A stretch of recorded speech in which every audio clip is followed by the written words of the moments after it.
In B&B Eet Garden zijn Etienne en Hildegaard al vroeg uit de veren. Wil jij eens kijken, schat? Ik had mango eruit gezet in mijn ijskast, maar ik kan ze niet vinden.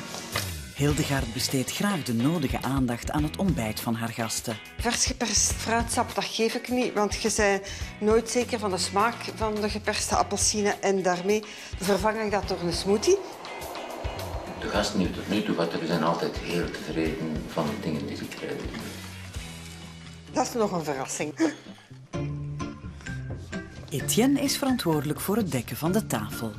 Doorgaans, als we mensen hebben die elkaar kennen, dus die een groep vormen, dan zetten we ze altijd aan een grote tafel. Omdat je creëert dan veel meer sfeer en veel meer ambiance. En de mensen hebben dat doorgaans graag.